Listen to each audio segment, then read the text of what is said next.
Bonjour amis terriens, comment ça va bien?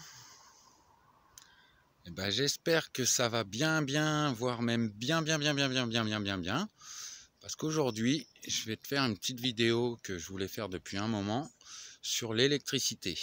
Alors je ne suis pas un professionnel ou quoi que ce soit, j'ai juste quelques connaissances que je vais essayer de te partager pour essayer de faire en sorte que vous puissiez comprendre comment ça se passe et calculer vous-même vos besoins électriques, connaître quelques bonnes infos pour éviter de se faire avoir, parce qu'il y a tellement de choses à savoir que c'est quand même assez compliqué.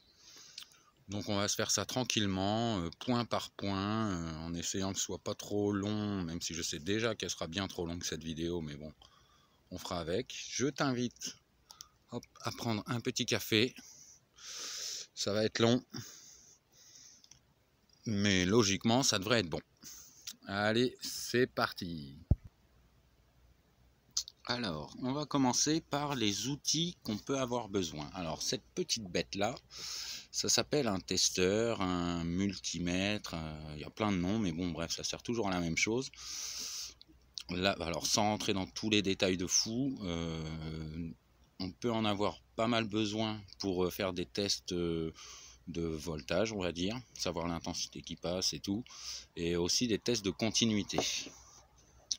Donc ça c'est comme, je pourrais peut-être aussi le mettre comme ça, voilà, donc là on voit il est sur off. On a A qui veut dire ampère pour le courant alternatif, c'est la petite vague au-dessus. On a V ici pour le voltage en courant alternatif. V ici avec le trait continu et les petits points, c'est pour le courant continu. Le petit, comment dire, la petite onde sonore ici, c'est pour faire des tests de continuité. Et Hz, c'est les Hertz. Ça permet de connaître la fréquence d'oscillation. Bon, ça, je vous avouerai qu'on n'en a pas spécialement besoin. Donc voilà, ça c'est un outil vraiment, n'hésitez pas à en acheter un si vous pouvez, même pas trop cher, hein, mais c'est quand même assez même totalement utile, on va pas se mentir, pour quand même pouvoir faire quelques tests par soi-même afin de réussir. Donc du coup, l'électricité, alors en résilience, ça commence toujours, comment je vous dis ça, on va commencer par la base. Je ne sais pas si vous avez déjà entendu parler de branchement en série ou en parallèle, mais ça, faut vraiment bien le comprendre. C'est assez simple en soi. Un branchement en série, alors je vais vous le faire avec des piles. Voilà, petite pile rechargeable. Donc qui doit faire logiquement, alors comme pour les appareils électriques, il faut apprendre à lire les étiquettes. Voilà, là c'est marqué. Est-ce qu'on va le voir? Voilà, elle fait donc 1,2 volts et 2100 mA/h.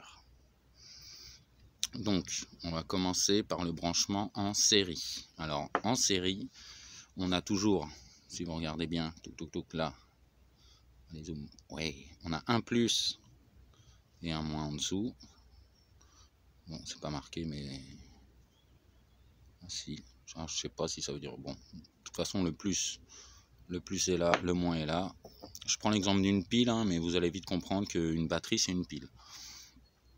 Et même plusieurs piles en série ou en parallèle. Donc si je prends deux piles comme ça, celle-là, donc chaque pile fait 1,2 volts. Si je les mets le plus ici, ici, hop, alors hop, on va essayer de faire ça bien, là, voilà. Donc si je les mets comme ça, côte à côte, elles sont donc en série, c'est-à-dire à la suite. On pourra en mettre plusieurs. Et quand on fait un branchement en série, on additionne le voltage, on va dire, les volts. Donc là, elle fait 1,2 volts, la première. Si je la mets en série avec la deuxième, ça fait 2,4 volts, et ainsi de suite. Ça, c'est un branchement en série. Ce qui fait que là, j'ai donc, tiens, je vais en prendre deux, ce sera plus facile pour compter. Donc, même comme ça directement. Là, j'ai 1,2 volts. Là, j'ai 2,4 volts, mais toujours à 2100 mA. Quand on fait un branchement en série, ça additionne les volts, mais pas les ampères par contre.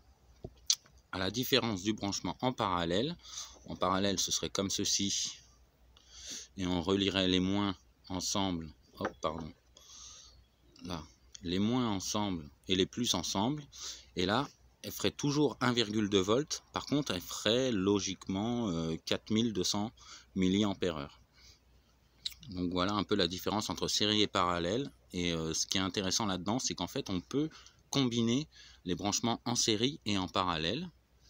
Donc c'est vraiment intéressant de le comprendre, ce système. Je vous invite à aller chercher sur internet d'autres explications pour vraiment bien le comprendre, parce que vous allez voir après, que ce soit les panneaux solaires, les batteries, c'est vraiment utile pour pouvoir faire des montages adaptés à vos besoins.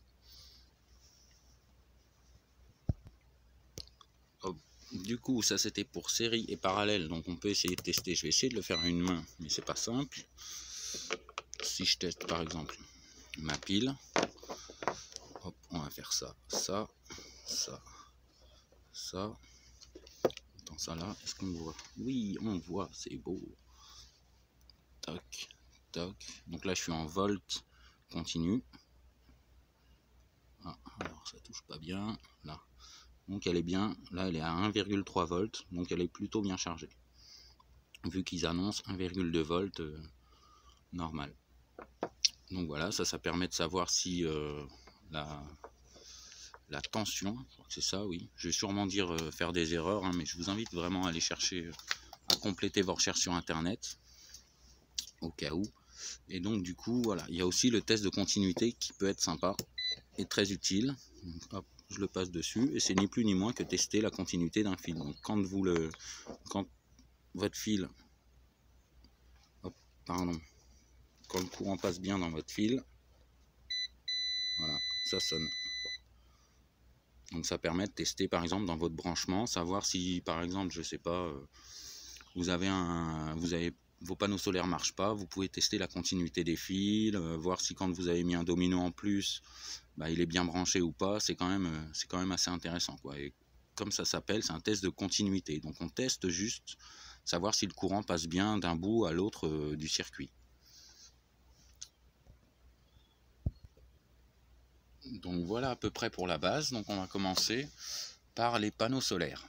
Alors les panneaux solaires, c'est ce qui produit l'électricité, entre autres, mais on va commencer par ça. Donc un panneau solaire, hop, j'en ai un vieux ici. Donc, oh, pardon, je tombe. Alors toujours comme d'hab, on apprend à lire l'étiquette, on regarde ce qu'il y a marqué dessus. Alors il y a plein d'infos plus ou moins importantes en soi. Alors je vais essayer de vous faire la mise au point. Voilà, donc là on voit nominal voltage 12 volts, typical peak power, donc power max c'est 110 watts. Allez, hein, s'il te plaît, merci. Voltage peak power, donc 17,2 volts. Courante peak power 6,4 ampères, ça c'est le courant à peu près normal, ou des pics peut-être, ouais, non, bon. Vous traduirez, vous verrez bien. Short circuit courant, c'est le court-circuit du panneau. S'il a plus de 6,9 volts, 9 ampères, pardon. Allez, je commence à m'embrouiller direct. Donc là, si il se court-circuite tout seul à 6,9 ampères, il s'arrête aussi à 21,7 volts. Bref, voilà, minimum power, nanana, tout un tas d'infos qui peuvent être intéressantes et qui combinées avec tout le reste, vous allez voir, permettent de, par exemple, là, si je prends l'ampérage de base, c'est 6,4 ampères. Donc si j'en ai un, il fait entre guillemets 12 volts, 6,4 ampères en pleine production. Si j'en mets un deuxième en parallèle, j'aurai donc 12,8 et ainsi de suite, d'où le principe de série et parallèle qui est important, parce que du coup vous allez pouvoir faire tout un tas de branchements. Et d'ailleurs je vous montre, parce que en fait souvent on oublie, mais bon, celui-là il est cassé comme vous le voyez, mais hop, voilà. Alors je sais pas si on voit bien, mais en fait c'est que des cellules photovoltaïques. Alors il y a un truc qui est important à savoir, c'est que sur un panneau solaire, c'est ni plus ni moins que des cellules photovoltaïques mises en série et en parallèle. Donc, quand on parle cellules photovoltaïques, l'info qui peut être vraiment sympa, c'est déjà de connaître le rendement de la cellule photovoltaïque. Il y a beaucoup de sites qui n'en parlent pas, certains d'autres en parlent, mais en moyenne, une cellule photovoltaïque a un rendement de 15-17%. On arrive à trouver jusqu'à 20-22%, des fois selon les modèles. Donc du coup, bah voilà, exemple concret de montage en série en parallèle. Alors là, je ne vous fais pas le calcul, hein, mais voilà, il y a plein de... Il y a par exemple, on va compter 1, 2, 3, il y a 4 cellules qui devraient être en série. Et d'ailleurs, une cellule, généralement, je crois que c'est 3 volts. Donc 3 x 4, 12, hein, ça paraît logique. Et d'ailleurs, on le voit un petit peu là, je ne sais pas si vous voyez, ces cellules sont reliées avec des petits fils d'étain plats. Donc le branchement en série, ce serait, hop, si on prend un peu de recul, hop, si j'y arrive, touk touk. Donc 4 cellules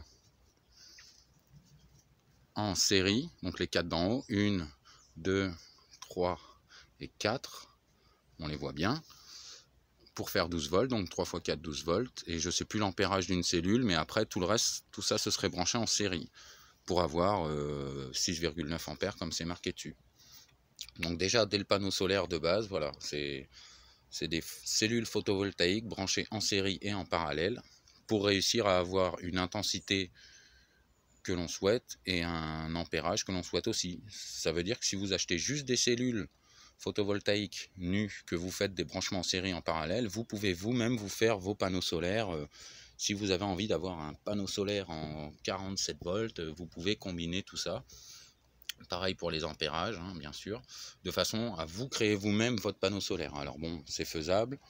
Ça peut être intéressant si vous voulez faire livrer de Chine, tout ça. Enfin bref, il y a tout un truc à faire, mais sans rentrer là-dedans quand même, c'est bien de savoir que voilà, c'est ni plus ni moins que des cellules photovoltaïques branchées en série et en parallèle pour atteindre une tension et une intensité désirée. Bon, on va dire ça comme ça. Je repose ça et donc là on voit qu'avec donc par rapport à l'étiquette, on voit bien que bon, quand on dit 12 volts, c'est 12 volts, mais c'est une tension de base, entre guillemets. Ça peut descendre un peu, ça peut remonter aussi. Hein. C'est pas, ça peut monter, d'ailleurs, il le dit, qu'il peut aller jusqu'à 17,2 volts. Donc du coup, typical, par exemple, tiens, je vais prendre cet exemple-là, typical peak power, donc power max 110 watts. Si vous avez suivi avec l'histoire du rendement de cellules, en fait, un panneau solaire de 100 watts, avec 15% de rendement de cellules, bah, la vérité, c'est qu'il vous envoie que 15 watts. Donc ça, c'est très important à prendre en compte, et c'est d'ailleurs pour ça qu'on surdimensionne souvent les installations électriques, qu'on prend beaucoup de panneaux et beaucoup de batteries, parce que entre les 100 watts du panneau et les 15 watts réels, moi je vous garantis que je le vois sur mon régulateur, voilà, ça envoie pas 100 watts, hein. Ça c'est sûr. D'ailleurs, tiens, pendant qu'on est là, j'en profite, touk touk touk, je vais vous partager ça, si, hop, si j'arrive à l'allumer, et si ça veut bien marcher comme il faut. Donc tac tac, hop, voilà. Alors moi ce que je fais pour pas trop me galérer dans les calculs, parce que c'est jamais très drôle, je vais donc sur macalculatrice.fr, volt, ampère, ohm, watt. Ça permet de calculer, en fait c'est un petit calculateur tout simple qui permet de pas vous prendre la tête. Donc pour savoir par exemple, bah, tiens, on va prendre l'exemple du panneau. Le panneau il fait 12 volts. On rentre les volts. Ils nous ont dit 6,9 ampères. Je crois que c'était ça. 6,9. On calcule. Et voilà. Donc déjà 12 volts à 6,9 ampères. Bah déjà on se rend compte que ça fait que 82 watts. Donc déjà c'est c'est assez étonnant, mais bon bref. Voilà, ça c'est une petite calculatrice qui permet de faire les conversions sans trop se prendre la tête, pour avoir une idée. Souvent on parle d'ailleurs en ampères ou en ampère-heure, on peut parler en watts, on peut parler en watt-heure aussi, ça c'est avec le temps en plus. Et bon, cette petite calculatrice est quand même assez bien parce qu'elle permet de tout calculer sans trop se prendre la tête et savoir combien on a de watts. Par exemple, pour un appareil électrique, ça fait combien de watts, faut combien d'ampères, et ainsi de suite. Donc voilà. Dans les autres infos qui peuvent être importantes pour les panneaux solaires, c'est bien de savoir que par exemple ça marche avec le soleil. Donc si vous par exemple vous faites un branchement en série pour avoir avec 2 panneaux, si vous les branchez en série vous aurez du 24 volts. Par contre il fonctionne comme un seul panneau. Donc si vous avez une zone d'ombre sur un des 2 panneaux, ça impacte toute votre production électrique. Donc moi par exemple, je vais vous montrer là-haut, je ne sais pas si vous voyez, j'ai 2 panneaux. Techniquement, si j'ai une branche, hop, là, touc, si j'ai une branche qui fait de l'ombre sur ces 2 panneaux, en fait moi les 2 panneaux sont branchés en série, donc je suis en 24 volts. Et si j'ai une zone d'ombre sur les 2, ça impacte la totalité de la production. Donc ça peut permettre de choisir pourquoi du 12 volts, pourquoi du 24 volts, pourquoi du 36 volts. Parce que comme vous avez compris, c'est ni plus ni moins que des branchements en série et en parallèle de panneaux solaires. C'est vraiment simple. Hein. Donc bon, moi je suis en 24 volts, c'est un choix particulier, mais vous, ça peut vous permettre de savoir comment, pourquoi du 12, pourquoi du 24, pourquoi du 36, qu'est-ce qui est le plus pertinent pour vous par rapport à ça. Après c'est pareil, il faut savoir qu'un panneau solaire, son rendement est différent selon la chaleur, on va dire. Plus il fait chaud, moins il y a de rendement. Donc en plein hiver, ça marcherait mieux qu'en plein été. Ça paraît bizarre, mais bon, bref, c'est comme ça. Il y a tout un tas de calculs par tant de degrés, vous perdez tant de puissance. Enfin, c'est tout un truc. Je vous laisserai chercher, hein, amusez-vous. Vous allez voir, c'est super. Et il y a aussi une inclinaison à respecter. Si vous le mettez à plat, si vous le mettez droit à 90 degrés. Moi, si vous regardez, je les ai inclinés de façon à ce que j'ai pas à les bouger, parce qu'on peut aussi les bouger. Je pourrais les mettre à plat l'été pour qu'ils soient en pleine production, je pourrais les relever l'hiver, mais j'ai fait un entre-deux, de façon à ce que même en plein hiver, l'angle soit optimal, et même en plein été, que ça fonctionne bien aussi. Voilà. Donc ça, c'est des petites choses importantes à savoir, mais c'est toujours bon. L'inclinaison aussi est importante, la température est importante. Il y a plein de choses qui sont importantes, mais bon. Donc voilà. En gros, un panneau solaire, c'est ni plus ni moins que des cellules photovoltaïques branchées en série en parallèle. Vous pouvez brancher des panneaux solaires en série en parallèle pour arriver par exemple à 24 volts, 36 volts, 48 volts, etc. Monter soit l'intensité ou alors la tension, les ampérages, de pouvoir produire, quoi. Donc c'est vraiment simple, c'est juste voilà, le concept de série ou parallèle à bien maîtriser, et après vous pouvez vous faire vos calculs pour savoir combien vous voulez de volts et combien vous voulez d'ampères. Ça permet de savoir s'il faut prendre un panneau, 2 panneaux, 3 panneaux, 4 panneaux, faire les branchements pour qu'ils soient en 12 volts, en 24 et ainsi de suite, pour que ce soit un peu plus simple. Alors ensuite, après les panneaux solaires, vous pouvez aussi avoir une éolienne. Alors une éolienne, ça produit du courant, c'est tout simple. Quand il y a du vent, ça tourne. En fait, c'est des bobinages, c'est-à-dire qu'on prend un fil de cuivre et on en fait une bobine avec des aimants qui passent à côté, qui du coup créent un courant. Alors ça, je vous enverrai vers la chaîne de Barnabé Chaillot, qui, je me souviens, dans ses premières vidéos, se prenait la tête à lui-même faire ses bobinages, faire ses aimants, couler dans la résine, parce que bon, il y a tout un tas de trucs à savoir, mais n'hésitez pas à aller voir sa chaîne niveau électricité, d'ailleurs. Enfin, il est vraiment pointu, et ça fait vraiment plaisir. Donc l'éolienne, je vous la montre là-haut, vous la voyez, ouais, voilà, c'est là. Donc, alors une éolienne, c'est tout bête, hein. Le vent souffle, ça fait tourner l'hélice, qui fait tourner un axe et qui fait tourner les aimants devant des bobines et qui produit du courant. Donc la base est assez simple. Selon le nombre de bobines et d'aimants que vous avez, vous pouvez les avoir d'ailleurs en 12 volts, en 24 volts, en 36 volts. Ça, c'est à vous de voir selon votre installation que vous voulez faire. Donc moi, la mienne est en 24 volts. Je vous expliquerai pourquoi après. En soi, bon bah voilà, c'est assez simple et c'est mécanique. Il y a quand même des petites choses à savoir, que par exemple, il y a une vitesse de démarrage. Si c'est souvent pour les éoliennes, on parle en mètres secondes. C'est-à-dire qu'il faut qu'il y ait tant de vent, c'est même pas des kilomètres heure, ouais, voilà, c'est des mètres secondes. Donc je crois que celle-là, elle commence à 3 mètres secondes. Donc je sais plus combien ça fait en km/h, je vous laisserai convertir. Et elle atteint sa puissance nominale, c'est-à-dire sa puissance de base de 400 watts à 10 mètres secondes. Donc voilà, ça c'est pareil, c'est important à savoir parce que l'éolien, c'est vrai que c'est bien. Moi je vais pas vous mentir, hein, cette éolienne elle est là juste pour faire joli. Je l'avais sur l'ancien site où j'étais et elle fonctionnait très bien, mais ici je suis dans un creux de vallée, donc elle sert vraiment à rien. Là ça fait 2 ans qu'elle est là-haut. Je me rends bien compte que des fois, quand il y a des grands coups de vent, là elle produit un peu, mais sinon les 3/4 du temps elle sert à rien. Donc bon, voilà, elle est là-haut, elle est bien, mais je vais sûrement la redescendre d'ailleurs cet hiver pour essayer de la bricoler avec un vélo pour la faire tourner moi en pédalant, parce que ce sera beaucoup plus pertinent que plutôt qu'elle soit là-haut et que bon, ça me fait une grosse girouette quoi. Voilà, c'est joli, mais bon. Bref, il y a des petits trucs à savoir aussi niveau réglementation. Une éolienne, si elle est, alors je sais plus si c'est 11 ou 12 mètres, mais on va dire qu'au-dessus de 11 mètres, vous devez faire une déclaration en mairie, je crois. Il y a tout un tas de trucs à faire. Mais ce qu'il faut bien savoir, c'est que c'est la longueur du mât. Parce que je me suis posé la question, je me suis dit, mais 12 mètres, mais 12 mètres par rapport à quoi? Par rapport au niveau de la mer, par rapport au niveau du sol. Donc je pense que c'est au niveau du sol. Mais si vous regardez bien, alors je vais essayer de zoomer.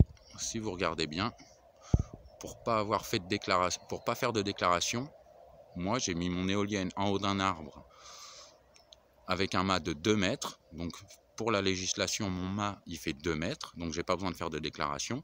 Par contre, elle est en haut d'un arbre qui lui est à 18 mètres. Donc en gros, l'éolienne est à une vingtaine de mètres, mais sans déclaration. Dans les petites infos qui peuvent être cool aussi, il faut savoir que si vous avez une éolienne et que vous avez un obstacle devant, c'est-à-dire par exemple, moi je vais prendre l'arbre qui est ici, faut qu'elle soit 6 mètres au-dessus d'un obstacle, parce que le vent, quand il passe sur un obstacle, ça crée des turbulences, un peu comme quand vous passez derrière un camion. En voiture, bah, c'est la même chose. Le vent, quand il frotte sur un obstacle, ça crée un tourbillon de vent.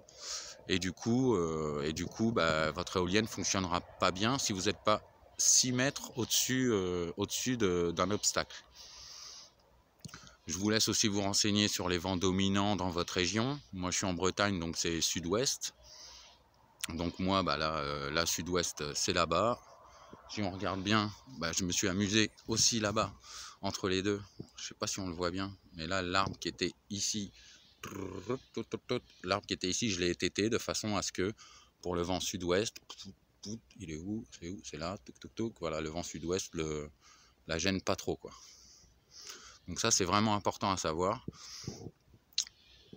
Du coup, voilà, il y a plusieurs types d'éoliennes aussi. Alors, elle, c'est une éolienne à axe vertical. Non, horizontal, pardon, je dis des bêtises. Donc voilà, c'est une éolienne à axe vertical. Non, horizontal, je recommence 2 fois la même, c'est pas grave. Donc bah, horizontal, l'axe est comme ça. Elles produisent beaucoup, on va dire, les éoliennes à axe horizontal. C'est les plus répandues, celles qu'on voit le plus souvent, c'est quand même le plus courant de tout. Et qui produisent le mieux et qui sont le moins chers, donc c'est pour ça aussi que j'avais acheté celle-là. Mais il existe aussi des éoliennes à axe vertical, qui elles sont beaucoup plus pertinentes pour les vents tournants. Par exemple, moi ici, ce serait plus pertinent, vu que je suis en fond de vallée, d'avoir une éolienne à axe vertical, parce que j'ai beaucoup de tourbillons de vent en fait. Donc bon, si je pouvais, je revendrais celle-là pour en acheter une autre, mais bon, les éoliennes à axe vertical sont quand même plus chères, et c'est un peu plus dur de trouver des éoliennes assez puissantes. Moi, j'ai pas encore réussi à en trouver facilement, on va dire de 500 watts par exemple, pour avoir à peu près la même puissance que celle-là. Bah, 500 watts en axe vertical, sans que ça coûte des sommes astronomiques, c'est quand même assez compliqué, on va pas se mentir. Donc bon, c'est bien de savoir aussi que si vous êtes sur un site compliqué niveau du vent, vous pouvez peut-être choisir une éolienne à axe vertical qui produira peut-être moins, mais plus souvent. Moi, comme je vous dis, la mienne, elle produit rien du tout. C'est vraiment pour le folklore de dire j'ai une éolienne, quoi. Parce que bon, la réalité, c'est ça, quoi. D'ailleurs, ça, faut pas l'oublier. Dans la production d'énergie alternative, comme on dit, que ce soit le soleil ou le vent, c'est toujours eux qui décident au bout du compte, hein. Vous aurez beau avoir une installation solaire, éolienne de fou, s'il n'y a pas de soleil, eh ben, ça ne charge pas, et s'il n'y a pas de vent, ça ne charge pas non plus. Donc tout ça, c'est à prendre en compte aussi. Il y a des tableaux qui existent selon les régions pour, en moyenne, savoir à peu près les heures d'ensoleillement, à peu près savoir les puissances de vent et autres. Donc bon, c'est quand même Il y a quand même beaucoup de choses à savoir, mais n'hésitez pas, l'éolien, c'est vrai que c'est un bon complément avec le solaire, parce que souvent, en automne comme maintenant, il n'y a pas beaucoup de soleil, mais le vent commence à venir. Donc l'été, les panneaux solaires produisent beaucoup, et l'hiver, il y a plus de vent que l'été, donc c'est plutôt l'éolienne qui va produire votre courant. Donc c'est vachement bien complémentaire, mais il faut vraiment bien calculer par rapport au lieu où vous êtes situé, tout simplement, parce que bon, si vous n'avez pas de vent comme moi ici, bon ben en fait, bon, ça ne sert pas à grand chose. Donc des fois, il vaut mieux miser tout sur le solaire, ou sur le solaire et l'éolien, ou plus d'éolien que de solaire, et ainsi de suite, pour essayer de gérer au mieux. Donc voilà, les panneaux solaires c'est fait, les éoliennes c'est fait. On va se faire une petite pause fifolitude. Doudou? Doudou? Non? Pas de fifolitude, Doudou? Allez, viens! Oui! Oui! T'aimes ça, toi, l'éolien? Tu t'en fiches? Tu préfères les panneaux solaires ou l'éolien? Ah oui, oh, un petit peu de fifolitude, ça fait pas de mal, hein? Oui, c'est bien, ma Doudou. Oui. Et c'est reparti après ce petit break de fifolitude, avoir parlé de production avec les panneaux solaires et l'éolienne. On va passer à la suite au régulateur. Alors un régulateur, ça sert comme son nom l'indique à réguler. Alors il y en a qui appellent ça, bon il y a plein d'autres mots, mais en gros le vrai nom c'est quand même régulateur, qui permet de réguler. Alors là j'ai pris un petit boîtier pour vous montrer, je vais vous montrer ça, voilà, ça peut se présenter sous cette forme là. Alors est-ce que ça veut bien? Est-ce que ça veut bien faire la mise au point? Donc voilà, merci. Donc ça c'est vraiment un tout simple, hein, c'est un truc de base que j'avais acheté pour mes premières installations. Alors toujours pareil, on va commencer par essayer de lire l'étiquette, voir qu'est-ce qu'ils nous disent. Alors si ça, voilà, donc ils nous disent que c'est un chargeur solaire.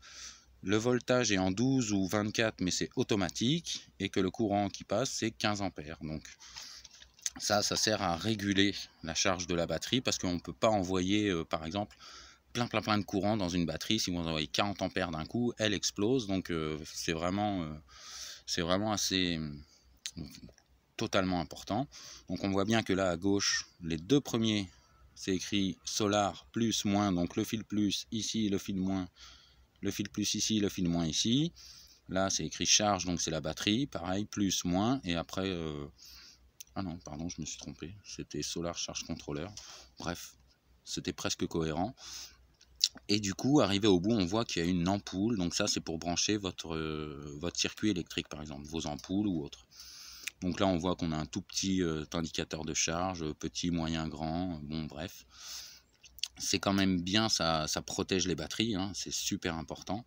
Parce que si vous n'avez pas ça, vous pourriez brancher un panneau solaire sur une batterie en direct, mais vous auriez quand même de grandes chances qu'elle explose. Donc il ne faut surtout pas s'amuser à ça.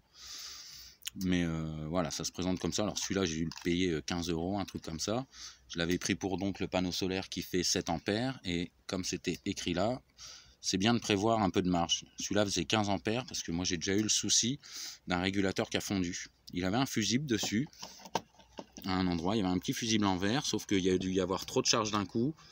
Tout a fondu, sauf le fusible en fait. Donc le fusible n'a pas joué son rôle, j'ai eu du bol, ça n'a rien cramé, mais ça aurait pu être dramatique, ça aurait vraiment pu mettre le feu et autres. Donc c'est vraiment bien de surdimensionner un peu ces régulateurs, de façon à ce qu'ils ne soient pas en travail intensif tout le temps, parce que bon, des fois ça peut être craignos quand même, quoi. Donc voilà, ça commence, comme je disais, ça c'est vraiment un tout simple, tout petit, hein. Voilà, il n'y a aucune info, il n'y a aucun réglage, on ne peut pas faire grand chose à part brancher les panneaux, brancher la batterie, brancher son circuit de lumière. Ça protège la batterie de la charge, de la décharge profonde, de la surcharge. Bref, voilà, c'est j'ai envie de dire le minimum légal, quoi. Après, il y a des régulateurs, je vais vous montrer ça là-bas, un peu plus puissants et un peu plus réglables en soi. Donc, je vais vous montrer ça tout de suite. Alors, nous y revoilà. Moi, je vous présente mon régulateur que j'ai pour mon installation électrique actuelle. Si ça veut bien faire de la mise au point, je vous explique tout ça. Bon, en attendant, c'est pas grave, je vous montre ce que c'est. Celui-là, c'est un régulateur hybride ou mixte, on appelle ça, qui gère du solaire, comme on le voit ici, si ça veut bien faire la mise au point, mais ça ne veut pas. Oui, non, peut-être, allez, bon, bah, ça veut pas, c'est pas grave. Ça gère le solaire et ça gère l'éolien aussi. Donc, comme vous voyez, mon éolienne, elle est branchée ici. D'ailleurs, mon éolienne, j'avais oublié de vous le dire, est en triphasé. Donc, il y a 3 fils. Donc, celui-là, ce qui est cool, c'est que donc là, on voit que par exemple, il indique le voltage de mes batteries. Je suis à, pardon, 25,9. Que, hop, si je choisis mon réglage ici, voilà, on voit que là, IFAN, c'est ce que produit mon éolienne. Bah, elle produit 0, hein, voilà, elle tourne même pas, de toute façon. On le voit. Si je rappuie là encore, voilà, là, je vois que voilà, mes panneaux solaires produisent 0,6 ampères.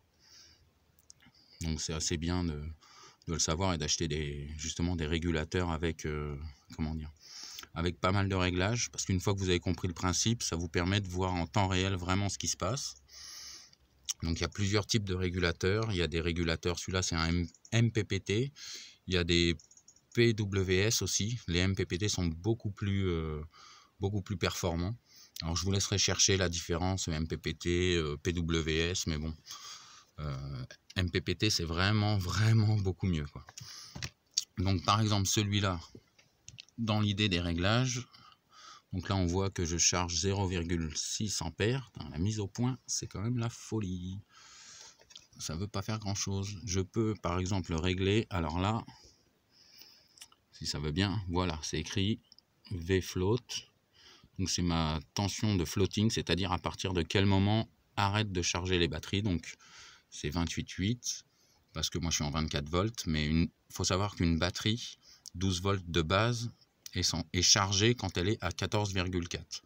Donc c'est pour ça que moi je l'ai réglé. Je vais vous montrer, on peut régler sa tension de charge maximum. Là par exemple, voilà, là je les mets à 28 volts, c'est-à-dire que mes batteries seraient à 14 si on parle en 12 volts. Voilà. Mais vu que la batterie c'est 14,4, je mets ma tension de floating à 28,8, comme ça, à arriver à 28,8 volts, mon installation, mon régulateur arrête de charger les batteries et ça maintient la charge, mais ça ne la charge pas plus, ça évite de la surcharger en soi. Ensuite, on a quoi? Alors, ça c'est touc. Est-ce que ça va vouloir faire la mise au point? Oui, non, peut-être. Ouais. Bon, bah là, c'est écrit. Je vais vous le dire. Là, c'est c'est V under, c'est écrit. Donc, c'est la tension qu'il ne faut pas que ça descende en dessous. Donc là, c'est réglé sur 24 volts, ce qui n'est pas très bien. C'est-à-dire que, en gros, quand mes batteries arrivent à 24 volts, ça coupe la sortie de courant. Donc, je ne peux pas décharger ma batterie. Si on parlait en 12 volts, je ne peux pas la décharger en dessous de 12 volts. Voilà, V under, c'est écrit, ça ne peut pas descendre en dessous de 12. Même si là, c'est en 24, donc ça ne peut pas descendre en dessous de 24. Même s'il faudrait, dans la théorie, il faudrait pas décharger mes batteries à plus de 80% pour prolonger leur cycle de vie. Parce que moi, j'ai des batteries acides d'ailleurs. Je vous en parlerai après, les batteries. Donc voilà. Ensuite, on a quoi d'autre comme réglage? La V-over, bah, c'est la surtension. Donc à 34 volts, ça arrête d'envoyer du courant dans mes batteries. Là, ça c'est V-fan braking. À 40, quand l'éolienne envoie 40 volts, ça la freine automatiquement. L'éolienne a un frein automatique aussi pour elle en mode survie, je crois ils appellent ça. Mais moi j'ai un deuxième frein aussi. Si je veux, je peux la ralentir pour éviter qu'elle explose. Parce que bon, bah, une éolienne, quand ça charge. C'est quand même bien de pouvoir l'arrêter. Donc électroniquement c'est arrêté. Il y a un frein interne, mais même si le frein interne il lâche, mon régulateur pourra la calmer. Ensuite, ça c'est 24 heures. Alors 24 heures, c'est le... Moi j'ai cette option là. D'ailleurs, bah voilà, je vous explique ça aussi. Moi j'ai ce réglage là parce que ce régulateur, en fait, c'est un régulateur de poteau électrique. En Chine, ils ont des poteaux électriques autonomes ou résilients, comme vous voulez, bref, qui sont pas reliés au réseau, c'est-à-dire que vous avez un poteau électrique, une lumière, un panneau solaire, une éolienne en haut et une batterie dedans. Et en fait, le panneau solaire est autonome, donc on peut régler le temps du courant qui sort, on va dire à quel moment s'allume ou s'éteint la lumière. Donc là, moi, c'est réglé en 24 heures, parce que du coup, je m'en sers pas pour la lumière, mais je m'en sers pour toute mon installation électrique. Mais je peux en plus régler ça si je veux. Voilà, hop, là on voit que ça vient de s'éteindre. Parce que je suis redescendu sur 15 heures. Hop, dès que je remets en 24 heures, voilà, ça renvoie le courant. Donc voilà, c'est une petite bidouille aussi. Des fois, moi j'ai trouvé ça très pertinent et à mon avis bien moins cher qu'un autre régulateur. Tout en sachant que ce régulateur-là, il est prévu pour le double de puissance de ce que j'ai. C'est-à-dire que j'ai une éolienne de 500 watts, mais je pourrais mettre une éolienne de 1000 watts. Et je ne sais plus combien je peux mettre de panneaux solaires, mais je pourrais en mettre au moins 6 ou 8, alors que j'en ai que 2. Mais par rapport à ce que je vous disais tout à l'heure, vu que j'ai déjà un régulateur qui a cramé, j'avais pas envie de jouer avec le feu, donc j'en ai pris un vraiment très puissant. Et ça me permet en plus de pouvoir faire évoluer mon installation. Si j'ai besoin de plus de courant, je peux mettre plus de panneaux, je peux mettre une deuxième éolienne, ainsi de suite, ou moins de panneaux. Enfin voilà, c'est assez modulaire. Donc c'est pour ça que j'ai acheté celui-là, c'est plutôt pertinent, et c'est aussi pertinent des fois de se dire autant prendre un régulateur plus puissant, comme ça si vous avez besoin de rajouter 1 ou 2 panneaux en plus, vous n'êtes pas obligé de tout changer, quoi.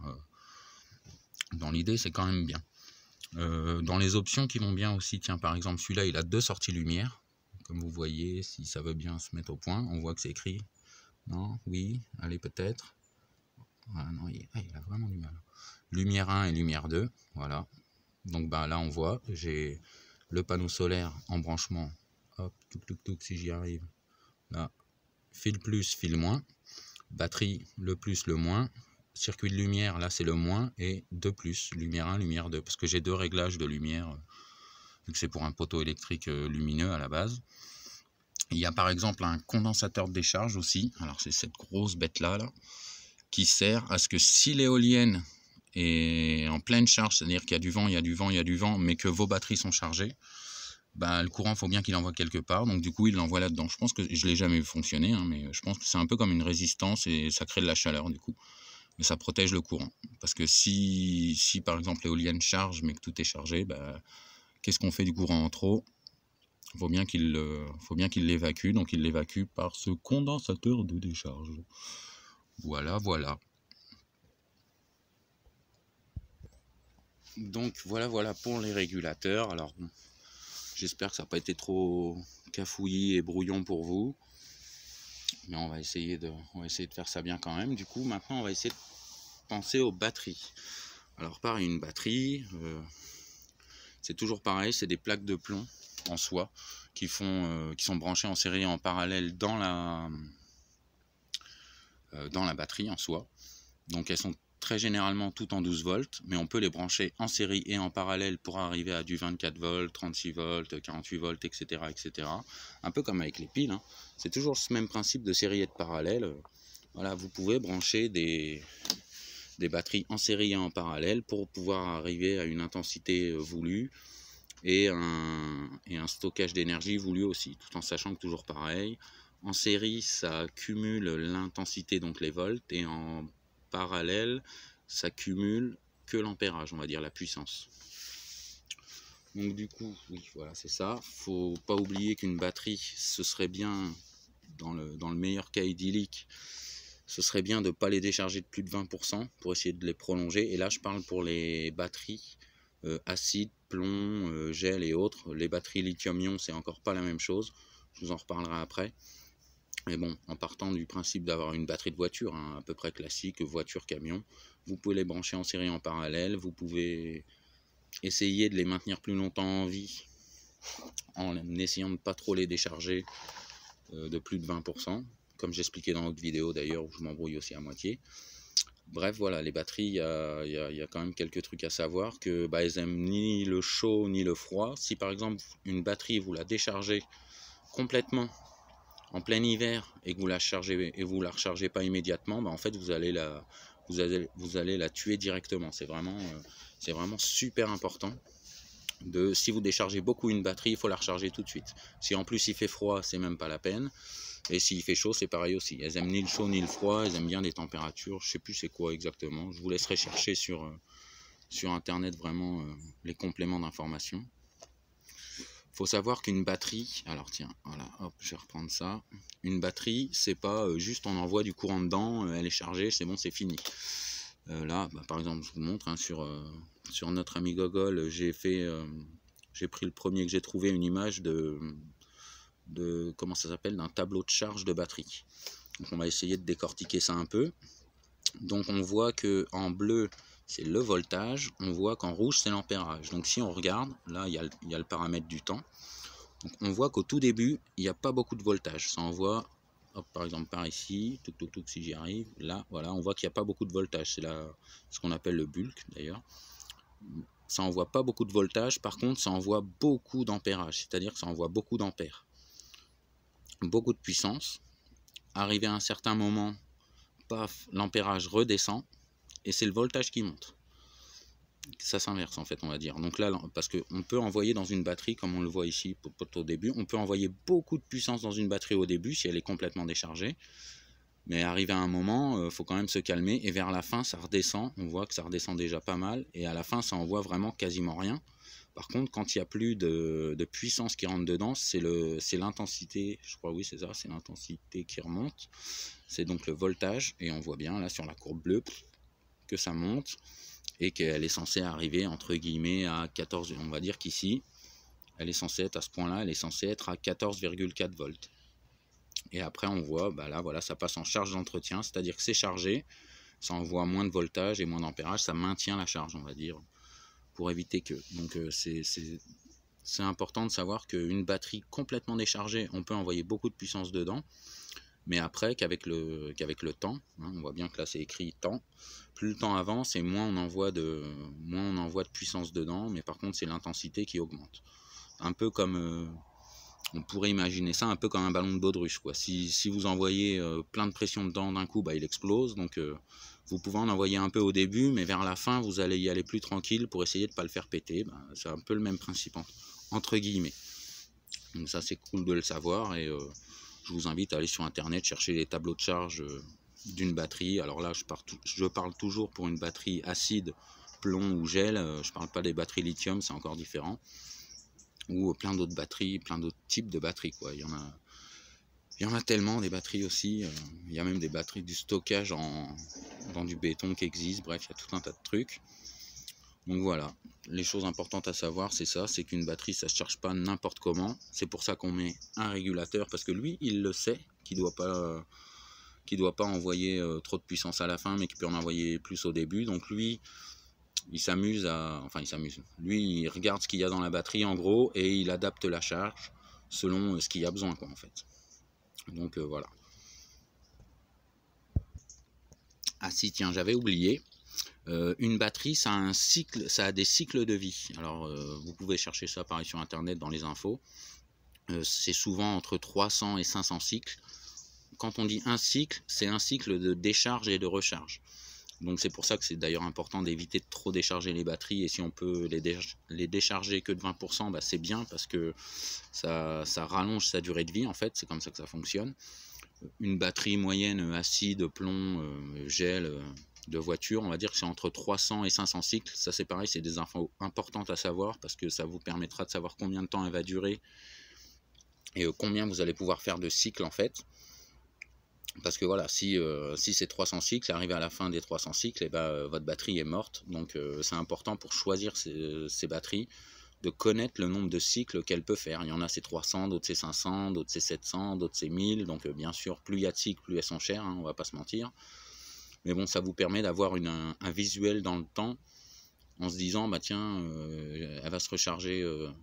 je sais pas moi, sur une semaine, je vais faire 2 cycles complets de décharge et recharge, donc ça peut me faire tant de jours derrière, quoi. Tout ça, c'est des petits calculs tout bêtes, mais ça peut vous permettre de savoir à l'avance dans combien de temps faudra charger vos batteries.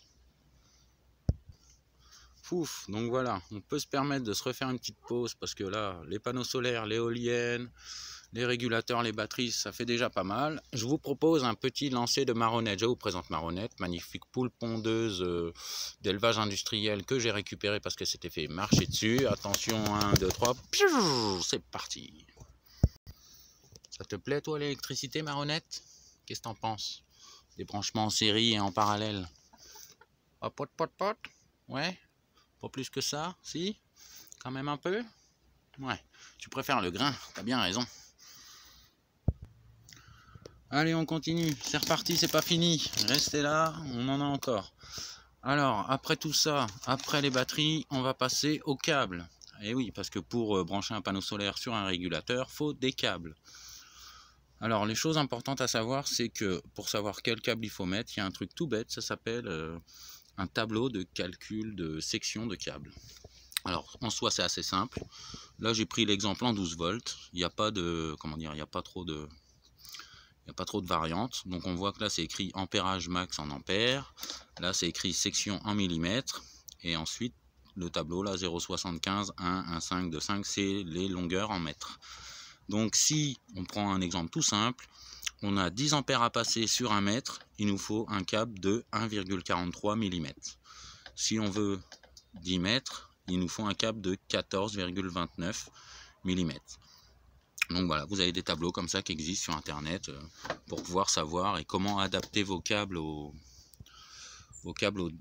bon diamètre par rapport à l'ampérage qui passe et à la distance que vous avez sans avoir de perte, sans faire fondre le câble, etc. etc. Alors si on prend l'exemple de 10 ampères sur 10 mètres à 14,29 mm², et ben vous trouverez peut-être pas de câble de 14,29 mm², donc n'hésitez pas à prendre du 15, voire surtout même du 16. En vrai, je pense que le 16 est beaucoup plus courant, parce que bon, là c'est un tableau théorique, un peu comme pour le régulateur. N'hésitez pas à en mettre plus, parce que s'il y a vraiment trop d'intensité qui passe, ça chauffe et ça fond, ça crée des courts-circuits, ça peut faire des incendies, tout ça, donc bon, voilà, par mesure de sécurité, c'est quand même mieux de mettre ça un petit peu plus surdimensionné pour éviter les soucis.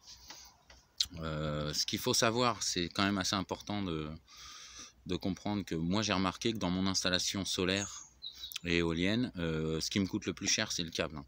Là, pour vous donner une idée, par exemple, moi avec mon éolienne là-haut, ah on la voit plus, mais avec mon éolienne, si j'ai fait un système en 24 volts, c'est parce que j'ai 35 mètres de câble entre mon régulateur et mon éolienne.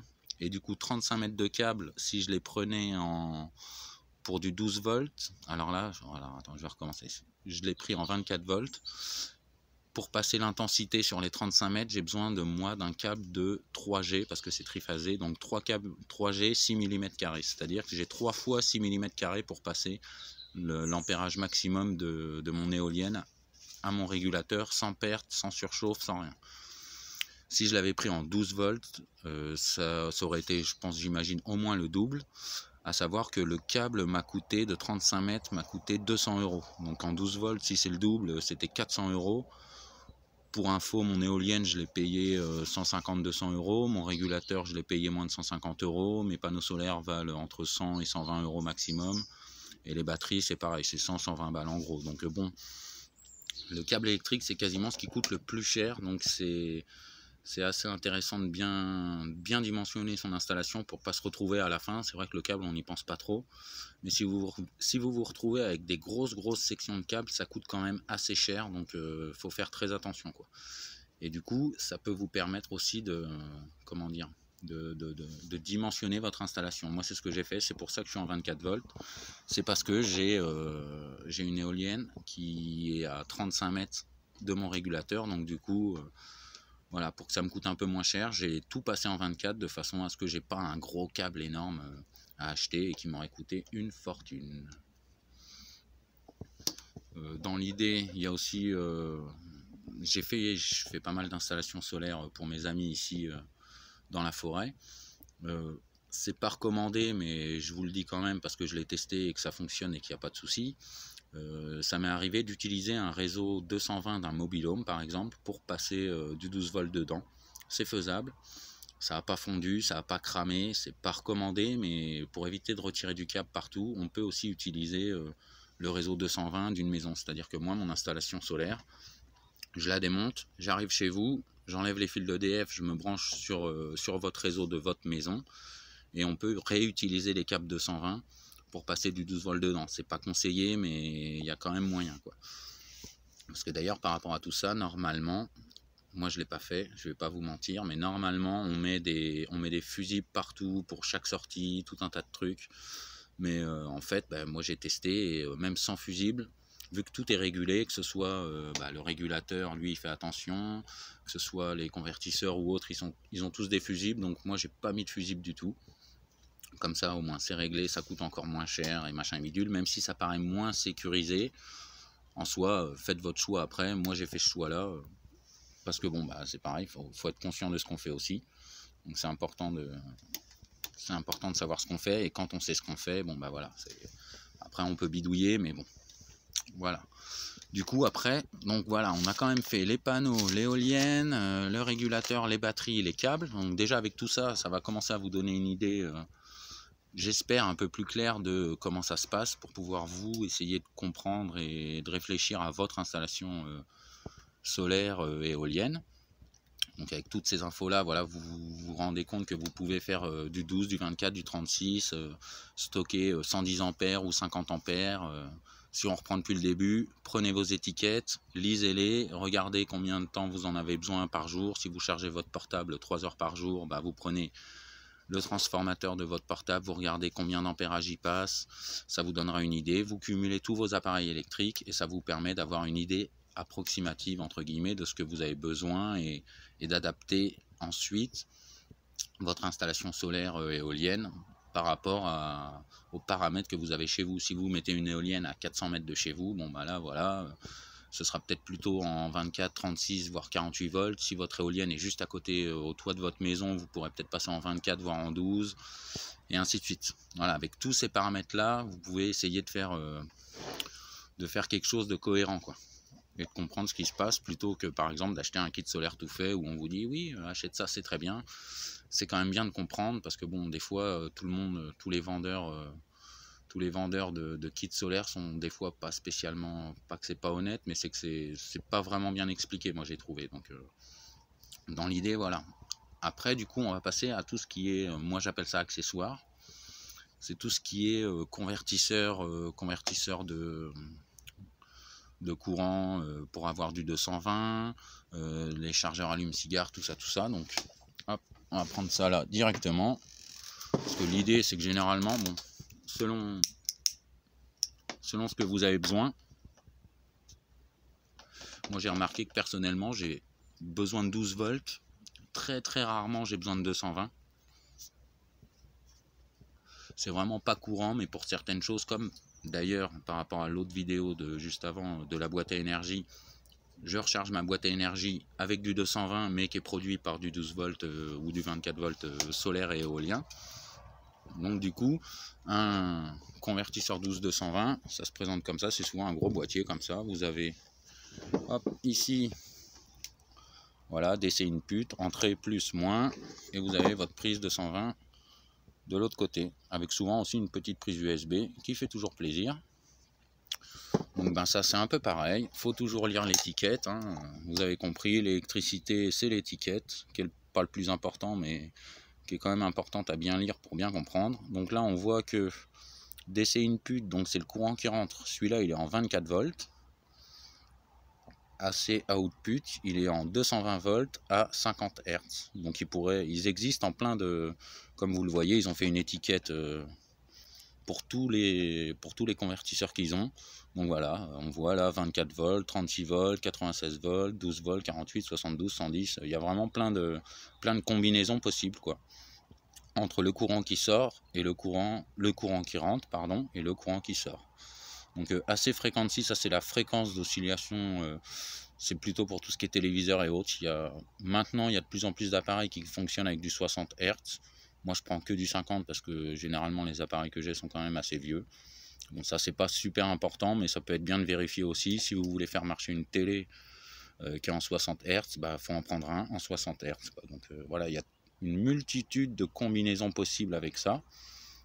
Mais je vous conseillerais d'essayer déjà entre guillemets, pas de se passer d'énergie, mais d'essayer de faire la meilleure des économies d'énergie. C'est l'énergie qu'on ne consomme pas tout simplement. Donc moi je suis parti comme ça avec zéro électricité en me disant bon qu'est-ce que c'est vraiment mes besoins réels. Donc j'avais besoin par exemple de recharger mon téléphone, bon par port USB ça marche. Il faut savoir qu'un port USB c'est 5 volts, donc voilà, on n'a pas besoin d'avoir des puissances de fou non plus. Donc voilà, vraiment partez du minimum, essayez de voir vraiment tout ce que vous pouvez vous passer, parce que si vous voulez vous faire une installation solaire pour faire fonctionner un four électrique, un micro-ondes, un grille-pain, vous allez vite comprendre qu'il vous faut 40 panneaux, 20 batteries, des sections de câbles énormes, ça va vous coûter une blinde. Donc peut-être que plutôt qu'acheter un four électrique, achetez peut-être plutôt un four à gaz, au lieu d'acheter, je sais pas moi, une chaîne Hi-Fi qui fonctionne en 220 volts, et peut-être acheter plutôt une enceinte qui se recharge par USB qui fera du 5 volts et ainsi de suite. Il y a vraiment moyen de trouver beaucoup d'accessoires qui fonctionnent en 5 volts, en 12 volts, en 24 volts et ainsi de suite. Donc dans les accessoires d'ailleurs, tiens, je vais vous montrer ça. Ça aussi, ça peut être super utile. C'est un petit chargeur allume-cigare qu'on met dans sa voiture. Donc c'est tout bête, c'est tout simple, ça se charge, ça se branche dedans dans la prise allume-cigare et vous avez un port USB. Alors là, on voit si ça veut bien. Est-ce que ça veut bien? Oui, voilà, on voit que l'information, toujours pareil, étiquette, ça sort 2,4 ampères. Bon, ça c'est pas l'étiquette, mais si on regarde bien dessus, voilà, on voit que c'est écrit en français en plus, c'est magnifique. Tension d'entrée 12 ou 24 volts, tension de sortie 5 volts, 2,4, on voit bien là, 2,4 ampères. Donc comme c'est écrit là, 2,4 ampères, moi je sais que là, de mon port USB, j'ai 2,4 ampères qui sortent, ce qui est déjà assez sympa, entre guillemets, pour recharger un téléphone ou autre, c'est vraiment cool. Donc voilà, c'est moi ce que je fais, c'est que généralement, je peux vous montrer ça là-bas, généralement ce que je fais, c'est que je mets les fils directs dessus. Alors, le mieux, c'est de faire une soudure à l'étain directement. Vous pouvez souder le plus et le moins directement à l'étain. Mais je me suis permis, personnellement, de ne pas le faire. Parce que la dernière fois que j'en ai branché un, et du coup, il a cramé. Donc, vu qu'il a cramé, là, celui-là, vous voyez, c'est vraiment, c'est roots. Hein. J'ai mis les fils, j'ai mis du Serflex, j'ai mis du scotch pour le tester. Bon, je vois qu'il marche bien. Là, on voit qu'il est alimenté. Hein. Il fait de la lumière, voilà, c'est cool. Donc du coup, ça permet d'avoir un port USB qui envoie un peu de puissance pour recharger tout ce qui est téléphone, tablette ou autre, tout ce qui a besoin, tout ce qui se recharge par un port USB, voilà. Donc là, un de ces jours, je vais redémonter mon montage de manouche, on va dire, et je vais me permettre de le souder à l'étain, comme ça au moins ça bougera pas. Mais j'ai préféré faire ça pour pouvoir être sûr que ça fonctionne. Car comme je vous disais, le dernier, c'est pas compliqué, il a fondu. Je l'avais soudé dessus, tout bien nickel, il a fondu. Ça m'a gavé, il a fallu que je redessoude tout, que j'en reprenne, je retourne en racheter un autre. Du coup, c'était quand même, voilà, c'est quand même un peu galère, mais bon. Tiens, d'ailleurs, je peux vous le montrer, il est là. Et pareil, toujours pareil, hein. Appareil électrique, étiquette, touk. On voit que c'est en allemand, super. C'est où le français? Le français, c'est là. Donc voilà, pour téléphone, blablabla. Chargeur, adapteur compact pour les appareils rechargeables via USB. Maximum, on voit que l'ancien faisait 3,1 ampères au total. Mais qu'il avait par exemple 2 ports USB. Je vais vous le montrer vite fait. Voilà, bon je l'ai dépouillé. Mais voilà, il y avait 2 ports USB. Je l'avais soudé, on voit les traces d'étain et on voit qu'il a carrément fondu au niveau d'ici. Et tout a sauté, le petit fusible qui est dedans, parce que c'est pour ça qu'on peut les brancher en direct, parce que souvent il y a un fusible ici. Donc, voilà, c'est quand même un peu protégé. D'ailleurs, je vous le montre, celui-là, j'ai pas vu de fusible, il n'est pas démontable. Pour info, souvent le plus, il est ici, le moins, il est ici. Mais si vous ne savez pas et que vous n'êtes pas trop sûr, vous pouvez prendre votre petit testeur multimètre ou autre. Et par exemple, hop, là je le mets sur 12 volts. Si vous le branchez à l'envers, c'est pas très grave. Ça peut paraître bizarre, mais lui, si votre multimètre, entre guillemets, normalement est bien fait, d'ailleurs je crois qu'ils le font tous. Hop, on va regarder ça. Là, ce qui se passe, c'est que, hop, voilà. Si vous branchez votre multimètre à l'envers, il vous indique moins 12 volts. Ou moins, là ça va être 1,2.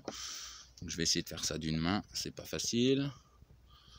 Non, ça touche pas. On recommence. Hop, hop. Touc. Le moins, hop, le plus. Non, ça touche pas. Là. Non, oui, peut-être. Non, oui. Pourquoi c'est pas évident de filmer en même temps qu'on fait des trucs. On va pas se mentir. Mais ça vous fait une petite pause, ça vous laisse un peu le temps de digérer aussi. boire un coup de café ou quoi. Moi, je vais le faire direct à l'envers pour vous montrer que c'est pas grave. Si je branche le plus à la place du moins avec mon multimètre, hein, bien sûr, vous amusez pas à faire ça avec des batteries, si ça veut bien. Voilà, là il me met moins, on voit qu'il indique moins 0,2 parce qu'il est branché à l'envers. Donc ça permet de savoir où est le plus, où est le moins. Donc voilà, pour résumer simplement, si vous êtes branché à l'envers, ça indiquera moins 0,12 volts ou ainsi de suite, moins virgule. Ça permet de savoir où sont le plus, où sont le moins sur une installation par exemple, sans risquer des courts-circuits de fou ou quoi. Alors après, je vais vous parler des autres principes et des autres systèmes qui peuvent exister. Hop. Alors là, je vous ai donc expliqué à peu près, j'espère, une installation à peu près classique avec des montages en série en parallèle, plus ou moins de batteries et autres. Mais par exemple, moi j'ai des batteries acides classiques, mais il y a aussi par exemple les batteries lithium-ion. Il faut voir qu'une batterie lithium-ion, c'est exactement la même chose, c'est toujours le même principe, c'est ni plus ni moins que des piles, un peu comme ceci, branchées en série et en parallèle pour avoir un certain voltage et un certain ampérage en fait. Donc si vous prenez une batterie de Tesla et que vous la démontez, vous verrez que dedans c'est plein de petites piles branchées en série, en parallèle pour pouvoir réussir à faire ce qu'on veut. Alors ces batteries là généralement elles sont bien, hein, elles sont vraiment cool. Par contre elles se rechargent pas avec un régulateur un peu comme celui-là ou l'autre que je vous ai montré tout à l'heure. Elles se rechargent avec ce qu'on appelle un BMS. Alors je sais plus ce que ça veut dire exactement BMS, mais je sais comment ça fonctionne. L'idée c'est qu'un BMS, ça va calculer le courant qu'il y a pour chaque pile, un peu comme, tiens, je peux vous le montrer là. Hop, hop, voilà, ça c'est un chargeur de piles, mais qui charge toutes les piles indépendamment. C'est-à-dire que si ici je mets une pile qui est à moitié déchargée, une pile qui est complètement déchargée, une pile qui est complètement chargée, lui il va gérer au mieux la charge pour chaque pile en fait. Parce que si vous prenez pas de BMS et que vous envoyez un courant normal, même régulé dedans, toutes les piles vont pas se charger pareil pile poil. Donc c'est vraiment important pour les batteries lithium d'avoir des BMS performants pour réussir à bien charger de façon optimum toutes les piles. En fait, c'est ça, ils chargent chaque pile indépendamment pour être sûr que ça fonctionne bien, quoi. Donc c'est ça un peu les grandes différences, parce que c'est toujours le même principe de série et de parallèle pour pouvoir charger.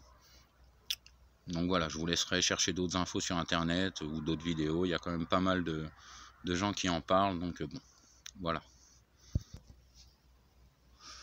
Donc après, dans les autres moyens, par exemple, de produire du courant, comme je vous disais tout à l'heure, par exemple, moi, mon éolienne qui est tout là-haut et qui me sert à rien, un peu comme pour la machine à vélo, on peut très bien prendre une éolienne ou même juste un moteur d'éolien, hein, ça se trouve en cherchant bien sur les sites, vous pouvez trouver que des moteurs d'éolien, fabriquer des supports pour les mettre sur une roue de vélo et par exemple pédaler pour pouvoir produire votre courant, ça marche très bien aussi, hein. Moi je pense que je vais le faire dans pas longtemps avec cette éolienne parce que ce serait plus pertinent que je pédale 1 heure pour avoir du vélo plutôt qu'elle soit là-haut à faire girouette et à me montrer le sens du vent.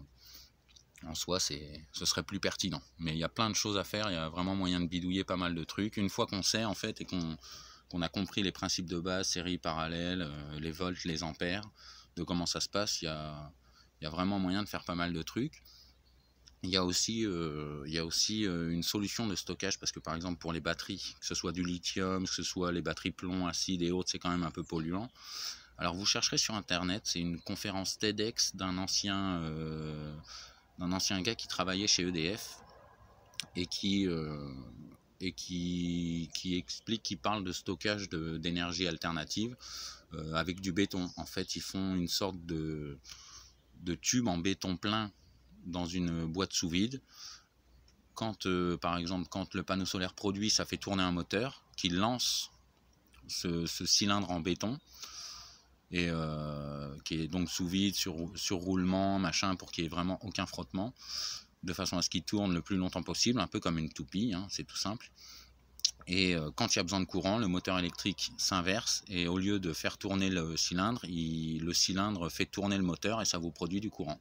C'est pas encore développé vraiment bien, mais c'est une solution plus propre pour stocker du courant. Alors je vous laisserai regarder au fil du temps et des mois ce qui se passe par rapport à ça, parce que c'est bien aussi d'éviter de polluer la planète juste pour notre électricité. Et il y a cette technologie-là qui existe, et déjà depuis bien longtemps, hein. Il y a eu plein de tests de fait, il y a déjà eu plein d'essais et autres. Donc là, je pense qu'ils sont en train de peaufiner, chercher un peu plus loin. Donc bon, si un jour vous voyez une batterie, alors une batterie en béton, entre guillemets, pas trop chère et assez intéressante, c'est peut-être intéressant justement de l'acheter rapidement pour éviter que après les prix montent. D'ailleurs, je vous conseille en ce moment d'acheter des panneaux solaires, j'ai envie de dire pas le plus vite possible, mais forcément les prix vont augmenter là avec le temps, vu que tout le monde commence à y passer. Ils vont bien voir qu'il y a un business à se faire, même si ça fait déjà longtemps qu'il se fait.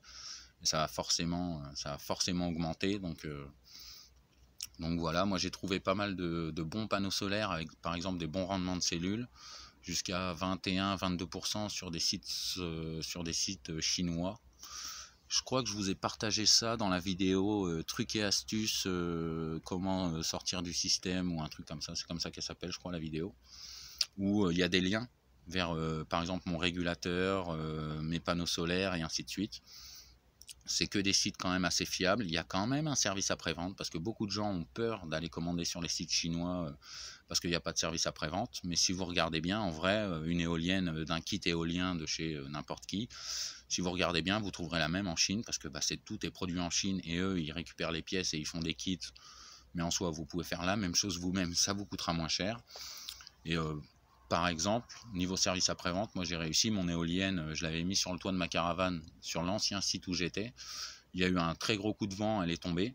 J'ai cassé une pale. Bon, bah j'ai tenté, j'ai renvoyé un message au site chinois où je l'avais rappelé, en lui expliquant mon problème. J'avais besoin d'acheter des pales, machin bidule. Bon, bah j'ai réussi à racheter des pales alors qu'ils en vendaient même pas sur le site. Hein, donc, faut pas non plus fabuler comme des fous.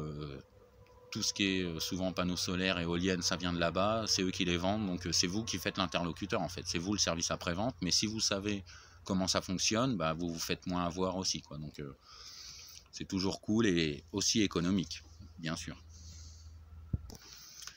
Et donc du coup, si vous avez à peu près tout suivi et que vous savez lire une étiquette électrique, je vais vous montrer les petits travaux pratiques. Ça par exemple, bah, c'est mon chargeur de pile qui charge chaque pile vachement bien. Alors là, je sais pas si on va voir, mais voilà. Donc, on voit que le courant qui rentre, c'est 100, ça va de 100 à 240 volts.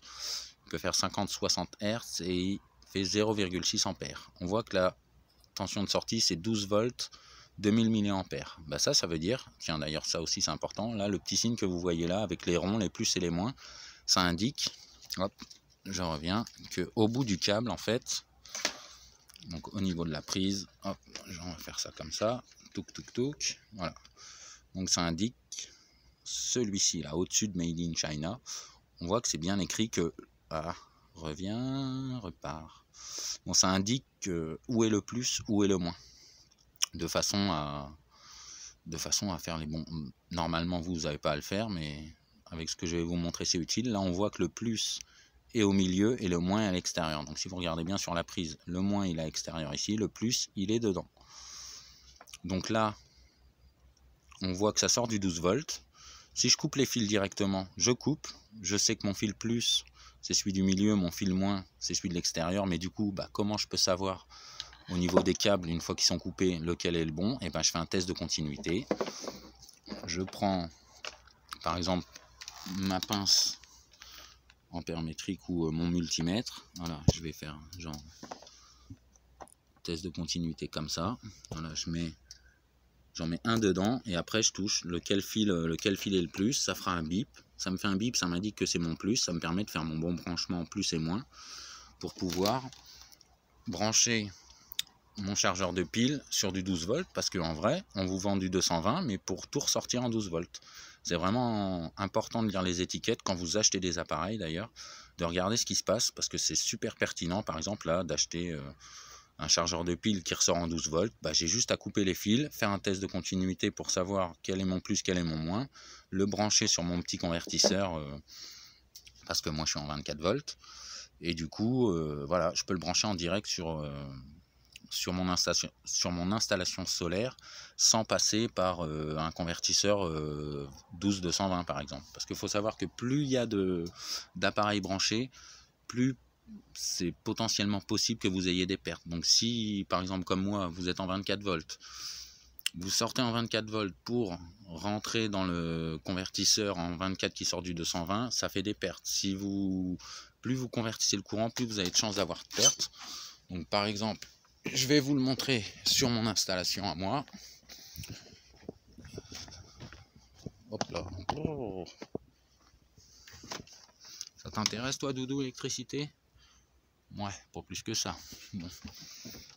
C'est pas grave. Par exemple, ce genre de petit boîtier là, ça c'est un convertisseur 24 volts, 12 volts. Ce qui fait qu'il est branché en sortie ici en 24 volts et il me ressort des 12 volts au niveau d'ici. Donc par exemple mon transformateur pour mon chargeur de pile, je peux le brancher ici en direct. Vu que ce convertisseur de tension, on va dire, il est régulé, je crois, à 12,3 volts. C'était marqué dessus. Donc lui, il n'enverra jamais plus de 12,3 volts. Donc en soi, il n'y a pas vraiment de risque de surtension ou autre. Même si bon, je pourrais mettre des fusibles partout, hein, je ne vais pas vous mentir. Je pourrais en mettre plein pour tout sécuriser, mais en vrai, je le fais pas. Parce que bon, je trouve pas ça pertinent, mais j'en ai pas l'utilité en fait. Vu que lui est régulé, je sais qu'il n'enverra jamais de surtension. Si, au pire, il cramera avant, mais il n'enverra pas de surtension. Donc pareil, bah lui il est super protégé de partout pour mes batteries, tout ça. Donc bon, vous pouvez faire une installation, tout protéger bien comme il faut, il n'y a pas de souci. Vous pouvez aussi, j'ai fait des fois pas mal de branchements sans fusible. Alors je vous le conseille pas, mais si vous n'avez pas d'argent comme moi et que vous êtes confiant, j'ai envie de dire, et que vous faites les choses bien, normalement il n'y a pas de souci, ça devrait bien se passer.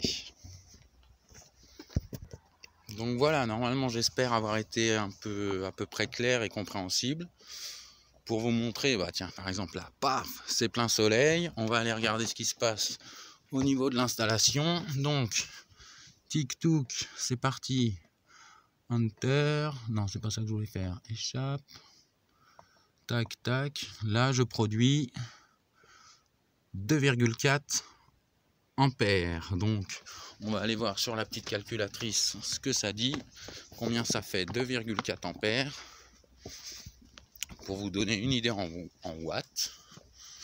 Alors 2,4 ampères, hop, on arrive là, touk touk, si ça veut bien s'allumer, oui c'est beau, tac, calculatrice s'il te plaît, merci.